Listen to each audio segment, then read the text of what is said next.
this guy is one of the best. That's right, Michael Berryman.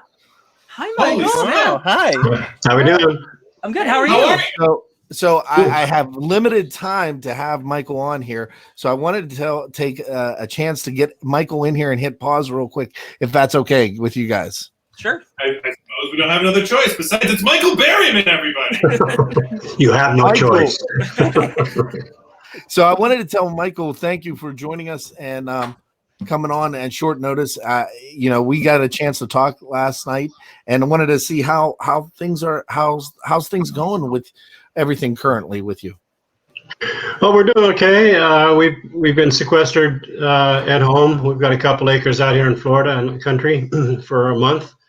So we're doing our part to help get a hold on things. We're in Marion County. We have the fewest deaths, and yet we're hoping that the governor will get it together so we can have testing for everyone. It's really important. I went to college in California, and I'm a believer in science and real facts. And my father was a neurologist, brain surgeon. I come from a family of nurses. So bottom line is, I'm real keen on people not being dead. I'll just cut to the chase. And I really appreciate people that know what the hell they're talking about and share that knowledge with us. And I can't stand ignorant people that put people in harm's way. So that being said, my cat bit me the other day. Well, actually, we rescued a dog from the pound, and she did a burnout on my hand. I'm taking antibiotics. It's doing better. So we rescued an old hound, and he's getting along pretty well. So that's what we've been up to, and I'm working on finishing my autobiography. It's my last rewrite. It starts from my earliest memory of when my father came home from Hiroshima. He was a Navy surgeon, and he went on a special mission to see what the effect of radiation is on survivors. I have pictures of vaporized human beings on walls. As you might guess, I'm a huge advocate for peace and safety to my family, friends, and loved ones.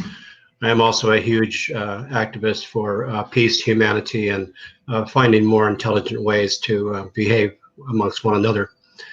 And then I had birth defects, a fused skull, and other issues because my father's DNA was glowing. So I start with that reality, and I carry the reader through the journey of this young boy. And on the cover of the book, it's before my first and only haircut. Got curly hair and a real smiley face, and the title is "It's All Good." So we go from there. So I just want to introduce you. I mean, Carson and I have seen everything of you. Matt, I believe you're familiar with. Oh yeah. Okay, and then I didn't know the guys over there. They got kind of excited when they saw you, and I just wanted to tell you thank you. And is I remember you from Weird Science. First, and then obviously Hills Have Eyes. Are you working on anything now, or is there anything in the future that you're working on? Well, I did have a feature film for Spain to do, and I had, of course, Ben Dixon's Blood and Ink, the Nashville convention. Of course, they were all canceled, and a lot of work just vaporized. I really have a lot of empathy for the families. If you've never been to a convention, you should go to one. The people that put them together, they do it out of appreciation of the genre. And you meet some wonderful people like Dallas Page, Bill Moseley, Linda Blair, Roddy Piper. I mean, you name it, it goes through the whole gamut. My point is, it's a chance for the fans and the celebs to be family. We kind of hang out at the hotel, have dinner together sometimes, share a drink and stories. And it's sad that that is all missing. It's great that you guys are doing like a virtual convention. I think it's awesome. More power to you, and it's an honor to be on with you. And there's a lot of work to be done. I really hope that our people in the medical profession get the attention that they need.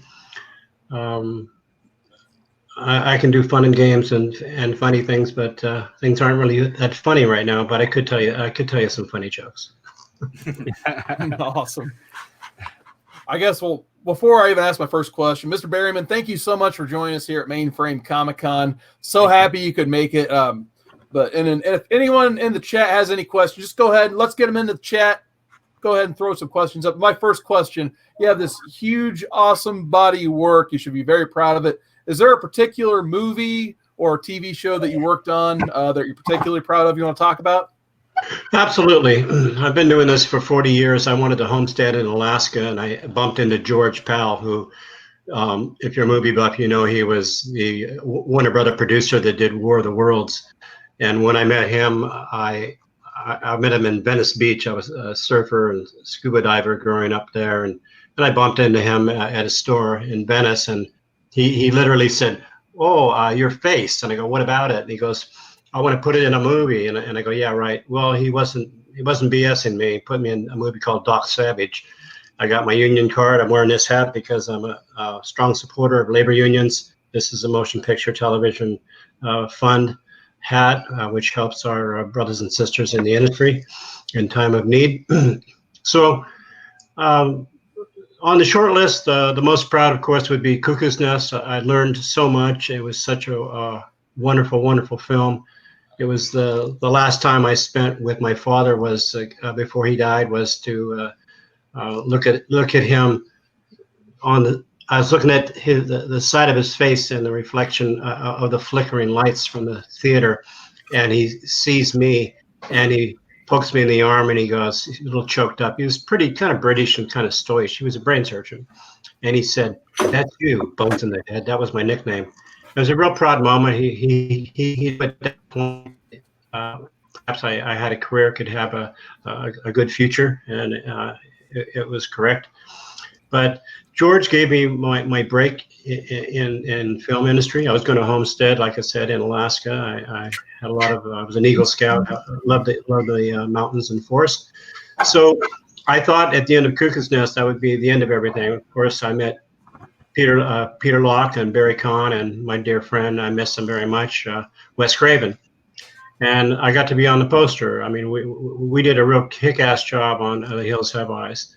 Comedy, I've done comedy. Weird Science, of course, was delightful. Bill Paxton, what a great guy. And many more. I mean, Motley Crue, Smoking in the Boys' Room.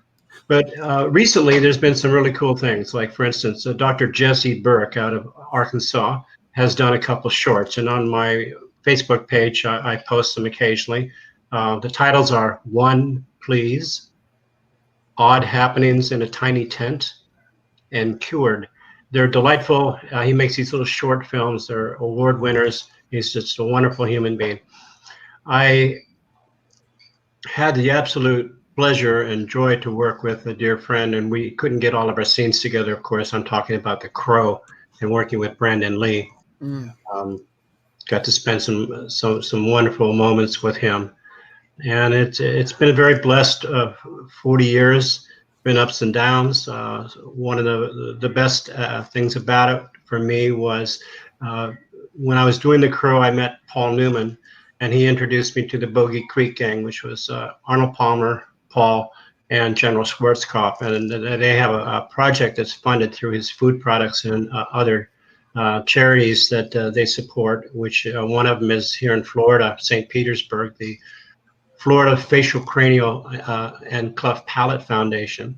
And what they do is they invite celebs to come and talk to the families and children that need surgeries. They invite the families, they bring them out for free, put them up in cabins, and have the best surgical and medical experts. They take care of the whole family. They even have people babysit your home, your ranch, your farm, whatever, and it's all paid for, kind of like the Shriners. So what am I most proud of?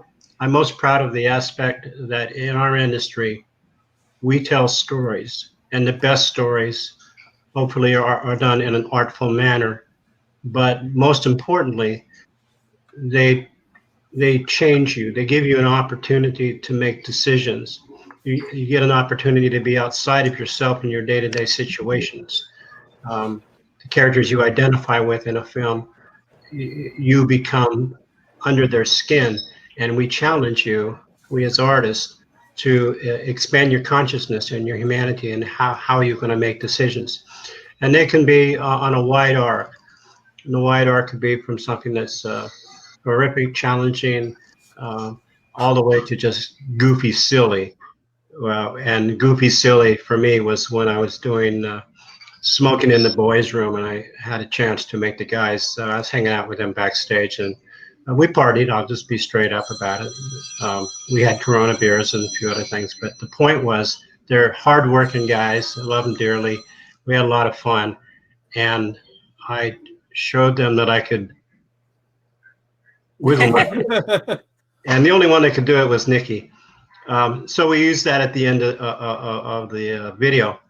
When he reaches in and he takes my wig off, and somebody cut that last 3 seconds out, and the fans at MTV, God bless y'all, phoned in and complained. So I had somebody had to go back to the lab and put 3 seconds of ear wiggle back, because sometimes just the simple joy of something goofy and silly can raise your spirits, make your day a little better.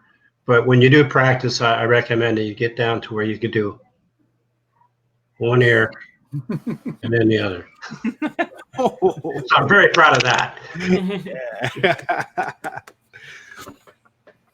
I've got a question for you. Yeah, go for it. Go. So as I'm someone from the audience watching a movie, there's always those scenes where you get the goosebumps and you just feel the moment.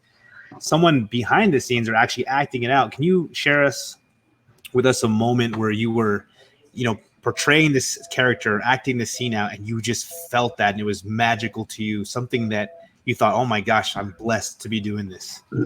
Yes. There's a movie called Below Zero. And there's a scene where I have to sob because my child is actually a serial killer, and I'm actually a butcher out in the middle of Canada in the woods, and I have to cut up these bodies and get rid of the evidence.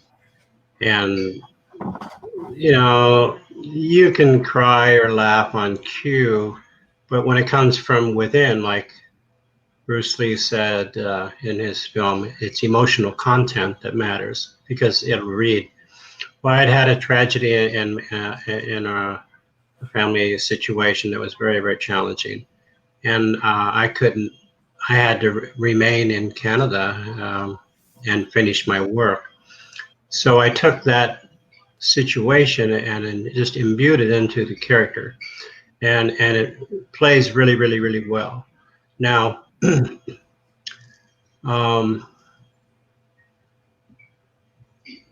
I would have to say, let me think. Oh yes, in the X-Files episode, season 3, Revelations, where at first I think I kidnapped this young boy. I'm actually his guardian angel. And the first half of the episode, Scully and Mulder, they actually eventually they switch belief systems, and they arrest me, and because I have kept taking the boy and hidden him from school, because a malevolent character was trying to kill the boy. And when that was the last time I ever had to audition, and I had spent 6 years in a relationship, and that's about all I can say. And the ending was very, very difficult. And I did the best I could, and so did others involved. And I needed a way to let that guilt go. And there was nothing I could have done. I mean, I had, you name it, people from retired law enforcement, etc. Sometimes it just doesn't turn out that would be most beneficial to those in peril. So when I went to meet David Nutter, our director, and Chris Carter, at Culver Studios for the interview. I had to audition against other people. So I love the role. And the character dies actually at the end of the episode for the boy. And then there's a scene where I'm in the morgue and I'm not decomposing, and Scully and Mulder have a conversation. Well, when I had the dialogue with David Duchovny before I jump out of the window, I had all of that emotional content at the ready. So when I went into the audition room, I walked in and it was my turn, and I said, "You have a lot of talented people you're going to interview. We see 100 people. Well, the 99 others, aren't going to get it. I'm going to get this part, and I'm going to show you why. But there's a lot of talented people there that I know, but no one can do the role like I can." And I nailed it. And then they said, "Don't tell anybody that you got the part. We'll see you in Vancouver." So I went outside, called my wife, and I said, "I'm going to be in the X-Files." But that scene, you have to understand that I was tapping into that reality of what was really happening in my life, and laying over my own life situation, playing out a scene where there was a happy resolve. And because in the real life situation, basically put my life on the line and I survived, and things got better down the line. But so my point is, what are you proud about? Being a professional, but also bringing it to a higher level. Yeah. My dear friend Rutger Hauer, we used to see each other at various conventions, and the scene in Blade Runner when the candle that burns twice as bright shines half as long. That's that whole speech when he dies with the raindrops dripping off his nose. It's a beautiful, beautiful little speech. So those are small moments that play huge. So when you have a chance, number one, it's a blessing to have the opportunity to do a scene like that or a film like that. And it's an honor to convey that message, and especially when the director says cut, print. You always want to hear him say that. I got a question. Yeah. So you've had this vast quantity of work over decades. So a lot of people recognize you for things. I'm curious, what is the one property or show or movie that you get recognized the most for? Well, of course, Cleavon in Rob Zombie's Devil's Rejects. Yeah. It's goofy, it's silly, it's just off the wall. And when we did the scene with Ken Forey, the fellow that we were buying the chickens from, he was like a local actor, local talent hire, and he was also a stand-up comedian. So he was going off the script and kind of ad-libbing, and started doing all those gyrations and saying all that stupid stuff, and it was upsetting me because I know that every 10-15 seconds means a lot to the director when you're doing final edit and cut. So I considered it selfish of him to continue on and on. He was trying to make sure the camera was still on him, and he wanted some screen time. So that kind of pissed me off. And so he left me no other option except to do what Cleavon did. But what most people comment on, because they'll say, are you a chicken, whatever. But what a lot of people comment on about the rejects is when they go, they're called droids, boss. Droids. So I won't do anything to pander. I like to bring the character to life. And of course, when we cut, I went over and had a polite conversation with the guy, and I said, if you want to do this for a living, you don't do this on the first take. You do that after you ask the director if you can have can I have a take and do something different. That's the polite, professional way to do it. But I would have to say Rejects, Smoking in the Boys' Room, most popular. Weird Science, of course. Well, you think they're happy being catatonic in the closet? You know, I mean, all that creepy stuff.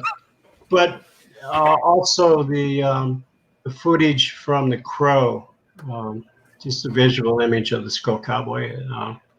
Some people have seen that, and it's a shame we didn't get to get that done right. But those are some bright moments.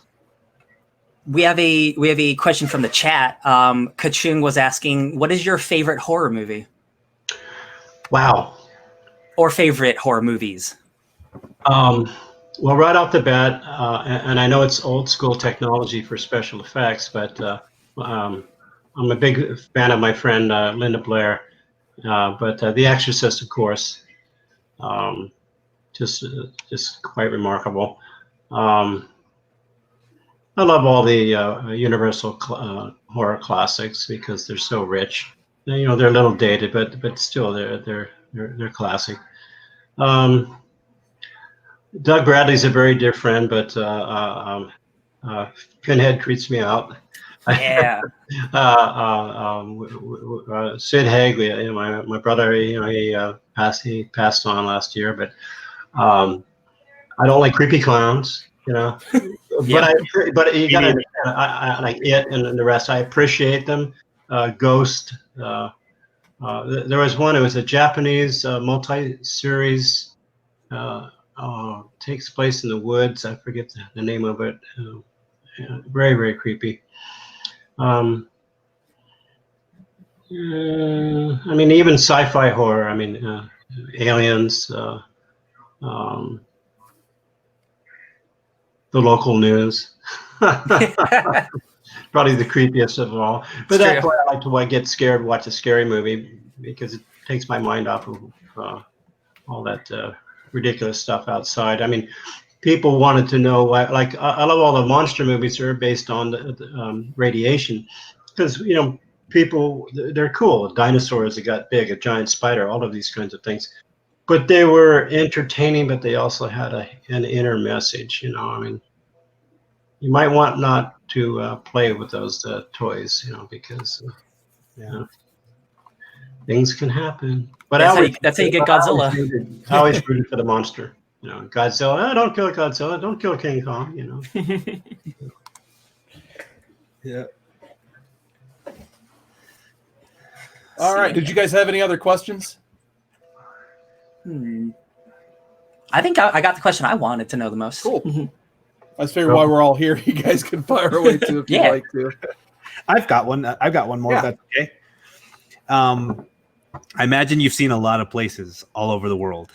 Has there been a place that you've just fallen in love with, the culture, the people, the area?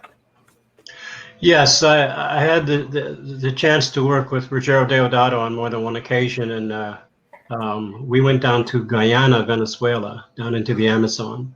Whoa. And a lot of people know that I worked with at a wolf sanctuary for a long time, volunteered for there. I'm an animal lover. I love our planet. Science is real. You know, anybody that says global warming is a hoax or the oceans are going to be just fine, they're idiots. They're just flat out ignorant. And our children and grandchildren deserve a planet that won't kill them. I mean, to see people just dump stuff in the ocean.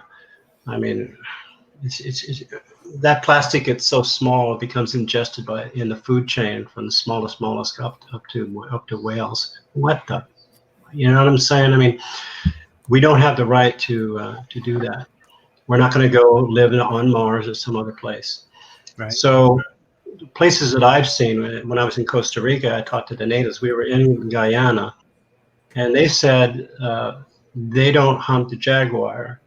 I mean, I'm sorry, but trophy hunting is for weak, spineless, teeny-weeny, hopeless, mostly males that are just, what the fuck is wrong with you?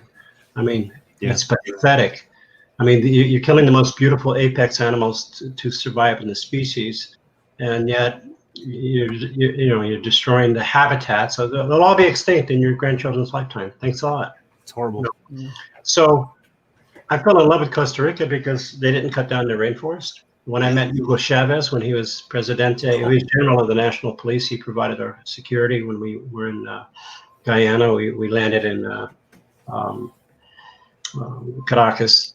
And if you live an honorable life, the theory in Costa Rica is that you come back as a jaguar. So they respect the jaguar in that regard. So I love Costa Rica. I love northern Italy. Rome it has the best ice cream in the world. I'm a big fan. Well, they invented ice cream. You can go across from the Coliseum and get on the Via Veneto and get a gelato. I love Canada. My great-grandfather was buried in Devil's Lake. He was highly respected by the native elders of the Hudson Bay tribe in North Dakota before statehood. They gave him a chief's burial because he was a doctor and they respected him and he respected them. So I'm a big fan of Canada. Gave us David Crosby, Joni Mitchell, Gordon Lightfoot, many wonderful, talented artists. It's a beautiful country. There's a little piece of heaven in every zip code. You just have to take care of it and respect it and protect it. You can't just expect other entities to do all that work. Agreed. And people like Greenpeace and people that go out and put their life on the line. The captain that would try to stop the whaling, God bless them, because those are technologies that we don't need. We don't need to kill whales anymore. Hello. Are standing down. They say that the air is cleaner and blah blah blah. But well then can you keep it clean? So I've met kids. When I did classrooms and talked about drug programs, I would always talk about drugs that I wanted them to take, which would kind of tick off the parents that were volunteering. But my sponsors were like retired chief of police for Dade County, Florida, Richard Crum, who was on duty the night he booked Jim Morrison for indecent exposure at that concert. And it was bullshit. It was his hand. But my point is, I would tell these kids the truth. So they're all paying attention because I go, yeah, I'm some old guy. I'm sure you want to listen to me.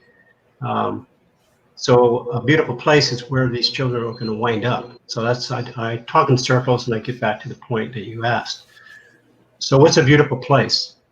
A beautiful place is where children can lay their head and not hear gunfire, either in the inner cities or in a war zone. A beautiful place is where children go to sleep and they have food in their stomach.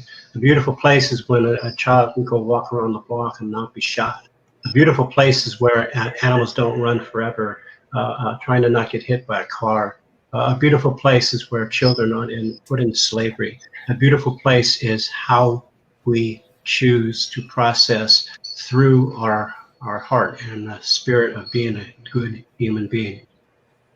You have to, contain those that don't do that. You can't just ignore and hope that they do better. Prayer is good, but you know what? I've been to the Vatican, and it made me sick. And I can say that from facts. I went through 12 years of Catholic school. I know their dirty little history, and I don't care if people hear this and don't like it. Then you study what the carpenter said. More pain and suffering has happened because of two things. You draw a line in the dirt, people die. If I say my God's better than your God, people die. Those concepts need to be ejected from the human conversation forever. What matters most is how we treat one another. And I'll leave you with this that I learned from my grandmother. You point your finger and you have your thumb up. So you're going to make a decision today. You're going to make a choice. You can let the clutch out and go into action and drive forward with the decision that you've made. May your thumb be the inspiration from which you make that decision. Okay? So remember, when you're pointing that finger, that's what you're engaging in. That's what's going this way. So whatever you set in motion, it's going to come back 3 times to those other 3 fingers that come pointing to you when you're doing this. So that's just a real simple, and trust me, I'm a real simple guy. It's not dumbing it down, it's just making it more honest. Yeah. Those are the kinds of things that are fun. And I really wish if I had a magic wand, I would bring back, if he was up for it, George Carlin and probably Robin Williams and who was the other guy? Oh, maybe Red Skelton. I'd like to have them run the world. Beautiful. Honest, That good would be awesome. people. No bullshit. Tell me straight. I can handle it. And if you're wrong, I'm going to say, well, you're wrong. But explain to me how you got to that place. Maybe I can help you reprogram. So do no harm is my motto. But don't cross that line, because I'm the Pluto that you don't want to mess with. I love it. Well, thank you so much for your time, Mr. Berryman. It's been an absolute pleasure having you here on Mainframe Comic-Con. You're a beautiful soul. Thank you for everything you said today. Yes. We need more people like you spreading the good word like that. You're great. Yeah. Takes one to know one. Ha, ha, Oh, ha. Thank you, guys. It's been a delight. I've really had a good time. thank you. Awesome. Thank you so much. This has been awesome. Thank you. All right, kids. Peace out. Take care.